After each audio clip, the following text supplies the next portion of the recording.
एक राज्य के राजा ने अपनी बढ़ती उम्र को देखकर ये फैसला किया कि वे राजपाट से संन्यास ले लेगा, परंतु उसका कोई पुत्र नहीं था जिसे वे राज्य सौंपकर जिम्मेदारी से मुक्त होता। राजा की एक पुत्री थी जिसकी विवाह की योजना भी राजा को बनानी थी।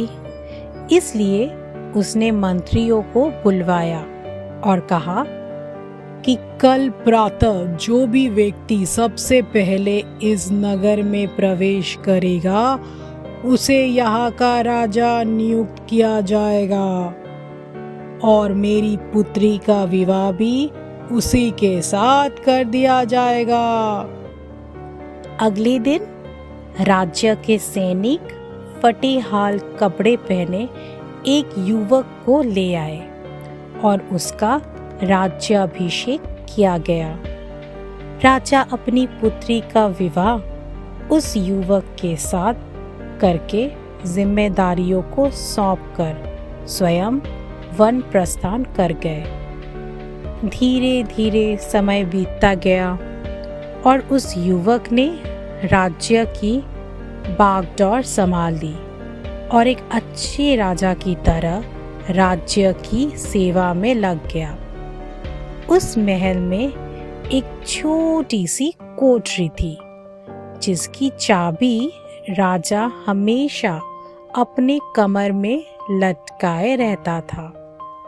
सप्ताह में एक बार वे उस कोठरी में जाता, आधा एक घंटा अंदर रहता और बाहर निकलकर बड़ा सा ताला उस कोठरी में लगा देता था और अपने अन्य कार्यों में लग जाता। इस तरह राजा के बार बार उस कमरे में जाने से सेनापति को अचंभा होता कि राज्य का सारा खजाना, सारे रत्न, मणि, हीरे जवाहरात तो खजांची के पास है, सेना के शास्त्रागार की चाबी मेरे पास है और अन्य बहुमूल्य कागजों की चाबी मंत्री के पास है।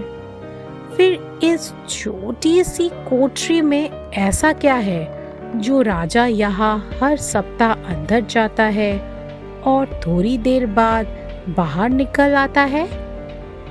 सेनापति से रहा नहीं गया। उसने हिम्मत करके राजा से पूछा कि राजन, यदि आप क्षमा करें तो ये बताइए कि उस कमरे में ऐसी कौन सी वस्तु है जिसकी सुरक्षा की आपको इतनी फिक्र है? राजा गुस्से से बोले, सेनापति, ये तुम्हारे पूछने का विषय नहीं है।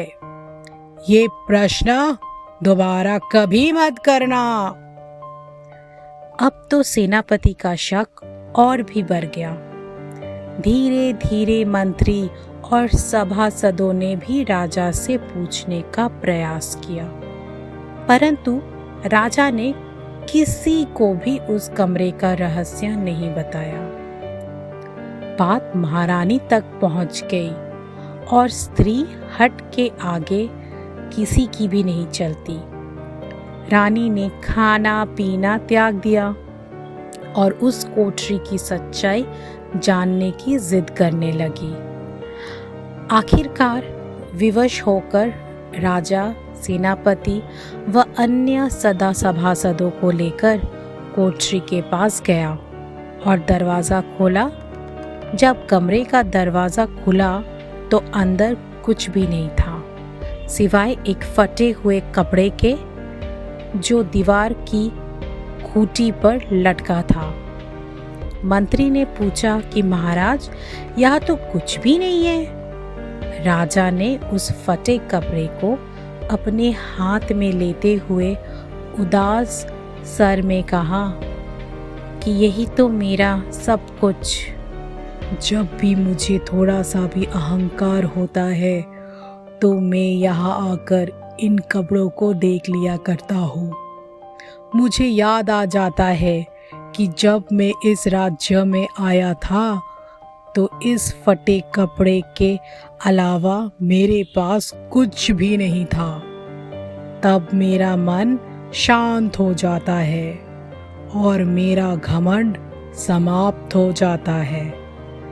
तब मैं वापस बाहर आ जाता हूँ।